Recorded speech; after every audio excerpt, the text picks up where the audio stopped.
Mateus 14, versículo 13 ao 21. E Jesus, ouvindo isso, retirou-se dali no barco para um lugar deserto, apartado, e sabendo o povo, seguiu a pé desde as cidades. E Jesus, saindo, viu uma grande multidão, e possuído de íntima compaixão para com ela, curou os seus enfermos. E sendo chegada a tarde, os seus discípulos aproximaram-se dele, dizendo: o lugar é deserto e a hora é já avançada. Despede a multidão para que pelas aldeias comprem comida para si. Jesus, porém, lhe disse: não é misto que vão dar-lhe vós de comer. Então eles disseram: não temos aqui senão 5 pães e 2 peixes. E ele disse: trazei-mos aqui. Tendo mandado que a multidão se assentasse sobre a erva, tomou 5 pães e os 2 peixes, e erguendo os olhos, abençoou, e partindo-os, os pães deu ao discípulo, e o discípulo à multidão. E comeram todos e saciaram-se. Levantaram dos pedaços que sobejaram 12 cestos cheios. E os que comeram foram quase 5.000 homens, além das mulheres e crianças. Eu tenho certeza que esse texto é bastante conhecido de todos aqui nesse recinto, mas eu quero apenas abordar algumas questões. Você sabe, Jesus teve o precursor João Batista, também era o seu primo, e você sabe da história que ele veio a morrer no cárcere devido à questão lá com Herodes, e agora Jesus, como ser humano, ele se entristece quando ele ouviu sobre a situação de João, a morte de João, e ele pega o seu discípulo e vai para um lugar deserto. Ele vai, segundo João, da passagem de João capítulo 6, versículo 1 a 14, a esse lugar chamava Betsaida. Ele pegou o barco, seu discípulo, atravessou o mar da Galileia e foi para um lugar deserto ali para tirar umas férias, quem sabe agora passar algum momento para passar aquela situação com os seus discípulos. Mas a palavra que nós acabamos de ler diz que a multidão, ao saber que Jesus estava dirigindo para lá, quando Jesus chegou lá com o seu discípulo, a multidão já estava lá aguardando Jesus. Porque coisa boa é você estar onde Jesus está. Coisa boa é você estar onde a palavra de Deus está. Coisa boa é quando você está e aí a manifestação do Espírito Santo. E agora, quando Jesus chegou, o seu discípulo na outra banda, já estava a multidão lá. Quem sabe se fossem muitas pessoas nos dias atuais, ficaria com raiva, ficaria frustrado. Olha, eu queria tirar um pouco de férias e a multidão está atrás. Não, mas porque Jesus era o bom pastor. E ele vai falar em João capítulo 10 que o bom pastor dá a sua vida pelas ovelhas. Não importa se a ovelha liga para ele de madrugada, não importa se é feriado, não importa se é as férias dele, onde tem uma ovelha, o pastor está atento para cuidar.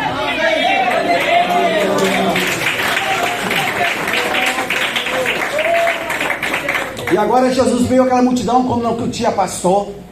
Você pode questionar, mas em Israel não existia a religião da época, a religião judaica, não existiam os fariseus, mestres da lei, não existiam os saduceus, grandes sacerdotes, mas não estava preocupado com o povo. E quem sabe não é diferente nos dias atuais. Muitas vezes tem pastor demais e cuidado de menos. Mas aqui nós vemos nesse texto que Jesus moveu-se de íntima compaixão por eles, e agora ensinou a eles, e agora curou todas as suas enfermidades. E agora o texto nós lemos: chegando-se à tarde, o seu discípulo, com a preocupação social, uma preocupação humana legítima do ponto de vista humano, chega ao mestre: mestre, despede a multidão, porque o lugar que nós estamos é deserto. E por aqui não há comida, não há pão, e já está entardecendo. Era uma preocupação humanamente legítima. Mas agora Jesus vai dizer para eles: não é mister que você despede a multidão vazia, dai-lhe voz de comer. Dai-lhe voz de comer. Só tem para dar quem tem. Só tem para quem sabe para doar pão quem tem pão. Só tem palavra de Deus para dar quem tem palavra. Só tem virtude para dar quem está na virtude de Deus. Não é mister que eles vão dar-lhe voz de comer. Imagine a situação. Ele estava no deserto. Ele estava agora longe da cidade. Eles não tinham recurso financeiro. Alguns dos textos vai dizer, Marcos vai dizer que Filipe disse para Jesus: mestre, se tivesse 200 denários de dinheiro, 200 dias de serviço, que era cada denário, não seria agora suficiente para lhe dar um pedaço de pão para cada um dessa multidão. Ou seja, nós não temos recurso e não tem condições de comprar. Era o problema perfeito. E quantas vezes nós fazemos da mesma forma com Deus? Meu Deus, as minhas condições é pequena. Deus, não tem como um milagre acontecer. Deus, olha a situação. Eu não tenho recurso para obra social. Como eu vou ajudar meu próximo? Quem sabe a igreja, um pastor, um dirigente vai chegar, quem sabe lá nas suas ofertas, no seu diz não tem. Mas aquele que confia no Senhor, ele sabe que Deus multiplica ao pouco. Você vai ver aquela história da viúva quando chega para Eliseu, e agora Eliseu pergunta para ela: o que é que você tem em casa? É com o que você tem, com o que eu tenho, que Deus opera milagres. Muitas vezes nós invertemos o lugar com Deus, queremos que Deus nos explique o milagre primeiro, e quem sabe nós não queremos apresentar a fé, a parte que nos cabe. Mas agora Jesus diz para eles: o que vocês têm? Aí alguém vai reclamar: mestre, nós só temos 5 pães e 2 peixinhos, mas o que é isso para essa multidão? E quantas pessoas dizendo: eu não sei pregar, quem sabe é mal uma saudação. Ei, se Deus te chamou para levar a palavra, abre a sua boca, porque Deus a encherá.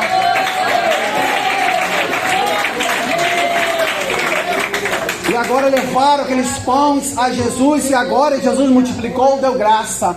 E quando as pessoas reclamam no pouco que tem, ele não dá graça. É muito pouco, não vai chegar no final do mês. Ele começa a reclamar, coisa difícil é reclamação. Moisés diz a palavra do Senhor que era o homem mais manso, mas perdeu o direito de entrar na terra prometida por causa de reclamação do povo.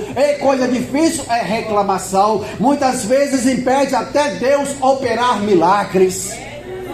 E agora disseram para Jesus: que é isso para esses homens? 5 mil homens, fora as crianças e mulheres.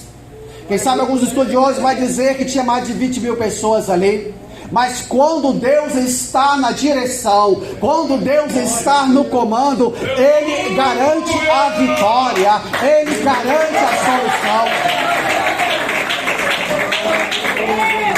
E agora o texto para nós pegarmos a mensagem, o versículo-chave da palavra que Deus me falou ao meu coração quando eu subo do tema, Mateus 14, 16, que nós lemos: não é mister que vão, dai-lhe voz de comer. Nós temos responsabilidade para com a sociedade.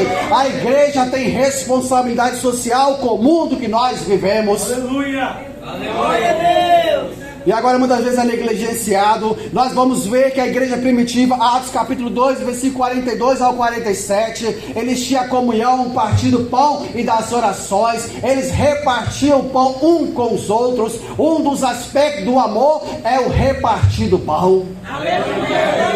É necessário você repartir com o que você tem com alguém.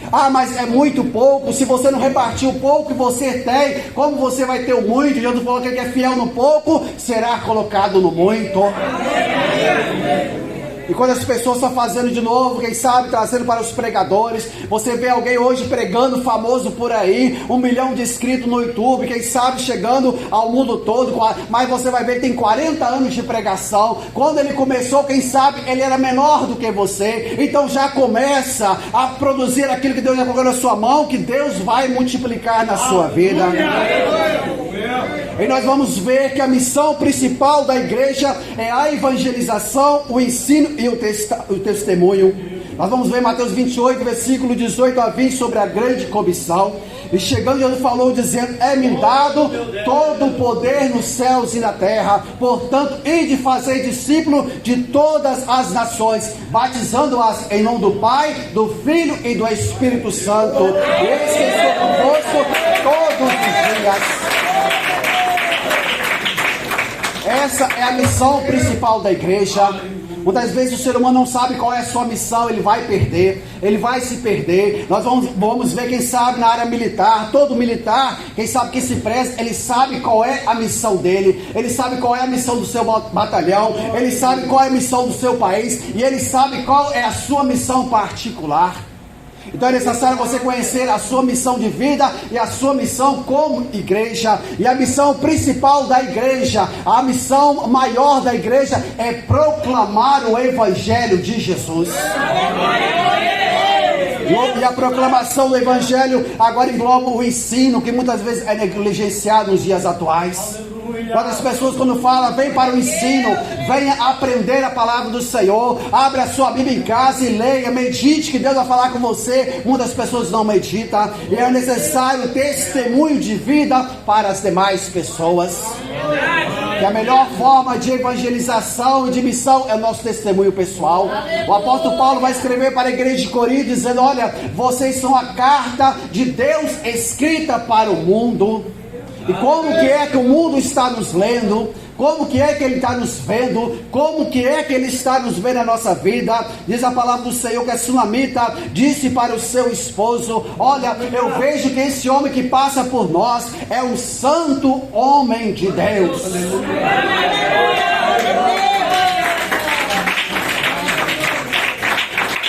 É um santo homem de Deus. É claro que nós devemos ter preocupação social, não estou aqui falando contra. Graças a Deus que a igreja tomou essa atitude de ter a iniciativa da Fundação Reviver, porque só sabem muitas vezes o sofrimento quem está passando por ele. Só sabe o sofrimento. Você, quem sabe, pode ver alguém passando necessidade e fazer uma projeção. Veio à memória um certo pastor que eu ouvia muito ele quando eu era criança, e ele falou que uma certa época o maior erro da vida dele foi quando ele era criança, lá por 6, 8 anos de idade. O seu coleguinha perdeu a mãe, e ele agora, no afã de consolar o seu colega, diz: olha, não chore, eu sei o que você está passando. Ele não sabia o que o coleguinha estava passando, porque ele não tinha perdido a mãe dele como o coleguinha. Só sabe a dor quando você está passando. E agora Jesus, ele nos chamou também para fazer na obra social. Lá o discípulo preocupado, Atos capítulo 1, versículo 8, dizendo: Senhor, nesse tempo que tu restaurarás o tempo a Israel. E Jesus falou para ele: não vos pertence saber os tempos e as estações que o Pai estabeleceu pelo seu próprio poder, mas recebereis a virtude do Espírito Santo e sereis testemunha tanto em Jerusalém, na Judeia e até os confins da terra. Então é necessário o ser humano ele compreender a sua missão principal, mas diante dessa missão principal existem as missões secundárias. Uma empresa, quem sabe, se você for ver lá no seu quadro de administração, ela tem a sua missão principal, o seu foco principal, mas tem as missões agora correlata que vai apoiar a missão principal, e uma dessas é a missão agora social, e a igreja tem a sua missão social. Deus nunca abandonou agora a humanidade. O apóstolo Paulo vai escrever para Tessalonicenses 5:23 que nós somos espírito, alma e corpo. Nós somos um espírito, nós temos uma alma e habitamos temporariamente num corpo. É claro que o espírito é mais importante, porque nós vamos passar com ele para a eternidade, mas nós também somos uma alma, e é necessário você cuidar dessa alma. Nós também temos um corpo, e é necessário nós cuidarmos desse corpo. Aleluia. O apóstolo Paulo vai escrever para a igreja de Corinto: vós sois o templo do Espírito Santo de Deus, e se alguém destruir o templo de Deus, Deus o destruirá. Aleluia. Aleluia. Então cuide do templo de Deus, do seu templo físico também. Foi Deus que te deu, valorize. Só sabe a dor, só sabe o quanto que falta. Alguém que já está enfermo, alguém que sabe já não tem mais, quem sabe está querendo a sua saúde de volta. Então valorize a sua vida e a sua saúde. Então a missão social da igreja, a origem está no próprio Deus. Quantas pessoas pensando que eu vou fazer se eu quiser, eu vou fazer se eu puder, eu vou fazer se der tempo. Não, é uma ordem de Deus. Deus fala em Isaías 1:17. Isaías 1:17: aprendei a fazer o bem, o que é reto, ajudai o oprimido, fazer justiça ao órfão, tratai as causas das viúvas. E Zacarias 7:10 vai dizer: não oprimais a viúva, nem o órfão, nem o estrangeiro. E nós vamos ver no Antigo Testamento várias vezes Deus dizendo: eu sou Deus de órfãos, eu sou Deus de estrangeiro, e eu sou Deus de viúvas. Então é necessário você cuidar dos mais necessitados. É necessário você estender as mãos para alguém, assim como Deus estendeu para mim e para você. O apóstolo Paulo vai escrever em Gálatas 6:10. Então, quando temos tempo, façamos o bem a todos, mas principalmente aos domésticos da fé. Enquanto você tem tempo, enquanto, quem sabe, você tem oportunidade, faça o bem, porque quem sabe pode ser a sua última chance, quem sabe pode ser a sua última oportunidade, não somente, quem sabe, você como pessoa, mas para abençoar aquela outra pessoa. Não deixe para amanhã o que você pode fazer hoje. Não deixe de estender a mão. Quem sabe se surgiu a oportunidade. Se Deus colocou nas suas mãos, faça conforme todas as suas forças. O apóstolo Pedro, 1 Pedro 4:9, sendo hospitaleiro uns para com os outros, sem murmurações. Então é necessário você exercer a hospitalidade. Lá em Hebreus vai dizer que alguns, não sabendo hospedar o anjo, e muitas vezes ao estender as mãos para alguém, Deus derrama bênção sobre as suas vidas. Ao estender as mãos para alguém, Deus estende também para você. Quando você faz algo para alguém, nós vamos ver em Gênesis capítulo 18, Abraão já tinha uma bênção empenhada. O que é bênção empenhada? É bênção prometida. Quantas bênçãos prometidas por Deus nós temos, mas muitas vezes ainda não está liberada. E agora nós vamos ver que Abraão agora estava na tenda, já o maior calor do dia, quem sabe é o meio-dia, sentado, quem sabe de cabisbaixo, e agora quando ele ergue a cabeça, ele vê 3 varões diante dele. Quem sabe 3 peregrinos que estavam passando pela sua tenda. Diz o texto de Gênesis capítulo 18, que Abraão vai até eles, encurva-se diante deles, diz: olha, meus senhores, se for do teu agrado, venha para cá, descansa aqui, e eu vou preparar um alimento para vocês. E agora Abraão com pressa foi lá e fez o melhor, preparou agora o melhor gado, preparou a melhor refeição e trouxe para eles. E diz o texto sagrado que eles comeram. E quem sabe Abraão não sabia de quem se tratava. E agora, depois de saciado, agora um daqueles vira para Abraão e começa a dizer: onde está Sara, a sua mulher? Quem sabe na nossa linguagem, o rolo começou agora a descer. Onde está Sara, a tua mulher? E agora Abraão vai dizer: sai na tenda. E agora ele fala: olha, ao tempo da vida eu virei e Sara terá um filho nos seus braços. Ao tempo da vida eu virei e Sara terá um filho nos seus braços. Sara já tinha passado os costumes das mulheres. Sara já não teria mais condições, segundo a biologia, de ter mais filho. Mas para Deus não há impossível. Para Deus não há impossível. Quando você oferta para alguém, você está ajudando o próprio Deus. Agora o Salmo 148, versículo 9 vai dizer: o Senhor guarda os estrangeiros, para o órfão e a viúva, mas transtorna o caminho dos ímpios. Você vai ver que o ímpio não ajuda ninguém. O ímpio, o maldoso, ele não tem prazer em ajudar o próximo, ele não tem prazer em ajudar o seu semelhante, ele não tem prazer agora em fazer o que é necessário. Hebreus 13:16: e não vos esqueçais da beneficência e da comunicação, porque com tais sacrifício Deus se agrada.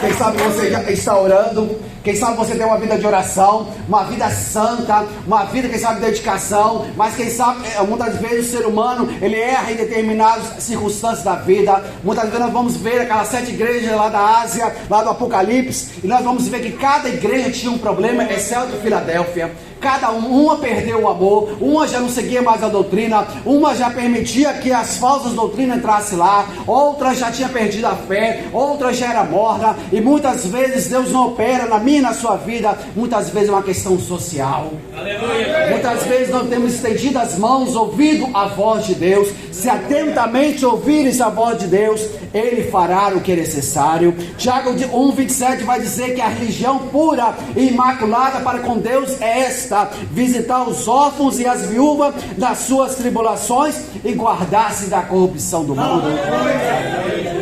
Quando as pessoas pensando: eu vou jejuar muito, eu vou fazer muito, mas muitas vezes é necessário você estender as suas mãos para alguém. É necessário você estender as suas mãos para fazer algo para alguém.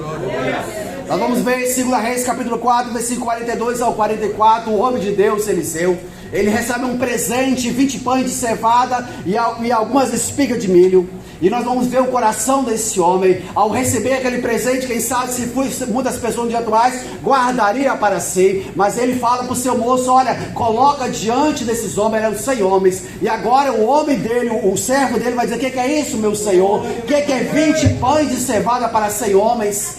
É um pão para cada 5 homens, não dá nada. Mas agora Eliseu falou, olha, assim diz o Senhor, comerão e vai sobrar. E agora comeram e agora sobrou segundo a palavra do Senhor. Vai sobrar. Quando Elias chega a Sarepta, que pertencia a Sidom, ele vê aquela viúva agora apanhando lenha. Espiritualmente Deus já tinha revelado para Elias lá no ribeiro de Querite que uma viúva ia agora sustentá-la, mas quem sabe aquela viúva não tinha ouvido Deus falar. Na dimensão espiritual a ordem já tinha sido dada, e agora aquela mulher estava apanhando a lenha, e agora Elias, naquela seca tremenda que estava naquela região, porque o céu estava encerrado, e agora Elias disse para aquela mulher, faça um pequeno bolo para mim. E aquela mulher vai dizer, olha meu senhor, eu agora peguei essas lenhas aqui para cozinhar um bolo para o meu filho, para que comamos e morramos. Aleluia. Era a situação daquela mulher. Aleluia. Mas agora Elias vai dizer para a mulher, assim diz o Senhor, da panela a farinha não vai se acabar, e nem da botija o azeite vai faltar, até o dia que Deus envia sobre a terra. Então reparta o que você tem. Lá em Eclesiastes, está vindo a memória agora, Salomão vai escrever, reparta com 7 e com 8, porque você não sabe que mal haverá sobre a face da terra.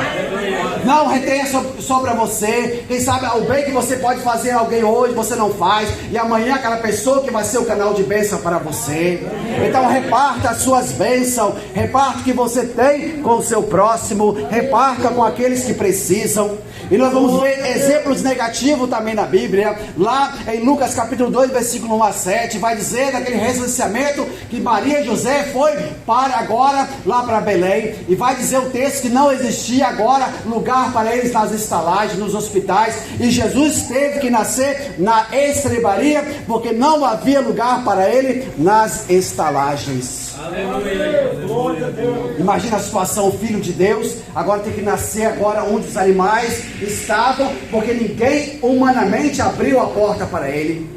Ninguém agiu com um ato, nem de cristão não vou falar, um ato humano, de ver uma mulher grávida, já para dar a luz, e agora dizer, olha, vem para cá, eu vou sair desse quarto, fica aqui. Ninguém agiu de misericórdia. Mas Deus não leva em consideração nossos pecados. Deus não leva em consideração as nossas maldades, as nossas iniquidades. Ele não nos retribui segundo as nossas iniquidades, como diz Davi. Mas Deus é tão bom que apesar de nós darmos uma recepção dessa para o Filho de Deus, Ele cumpriu a sua missão na cruz do Calvário.